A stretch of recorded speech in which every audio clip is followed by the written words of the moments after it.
नमस्कार मैत्रिणी, आज आपण करणार आहोत शेवग्याच्या शेंगाची भाजी. त्यासाठी शेवगे मी कट करून थोड्या पाण्यात टाकून घेतले आहे. त्याला थोडंसं शिजवून घ्यायचे.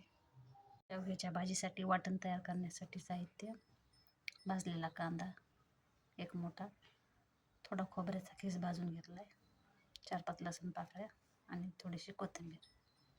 आता हे सगळं मिक्सरमध्ये फिरवून घ्यायचे.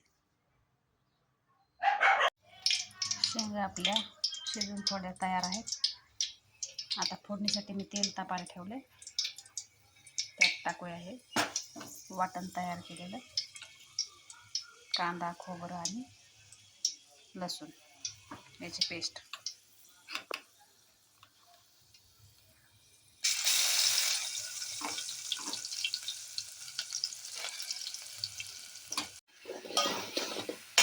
वाटण छान परतून घेऊन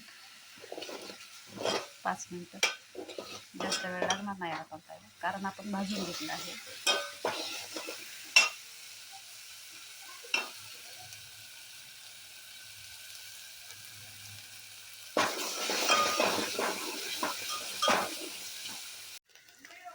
वाटण छान परतून झाले. यात टाकूया लाल तिखट 1 चमचा,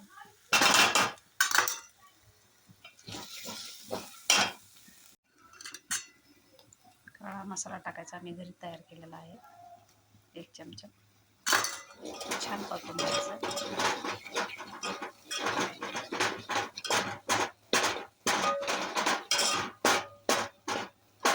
आणि यात थोडंसं 1 चमचा बेसन पीठ टाकायचं आहे आणि हलकंसं भाजून घ्यायचं.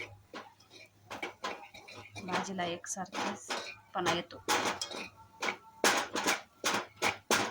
पातळ भाजी होत नाही त्यामुळे.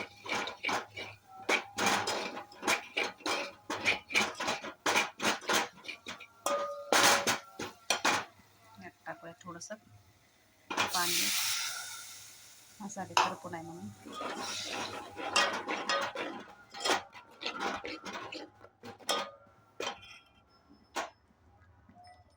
छान परतून झाला. यात टाकायच्या आहे शेवग्याच्या शेंगा.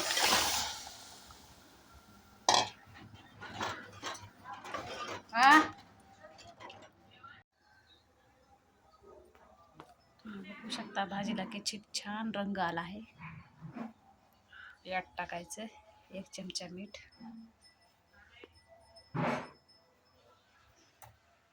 आणि छान उकळी येऊ द्यायची. तर उकळी आली आहे, मस्त आपली शेवग्याची भाजी तयार आहे. तुम्ही बघू शकता किती छान दिसत आहे. भाकरीसोबत, पोळीसोबत खूप छान लागते. तर व्हिडिओ आवडले असल्यास व्हिडिओला लाईक करा, चॅनलला सबस्क्राईब करा आणि कमेंट करा.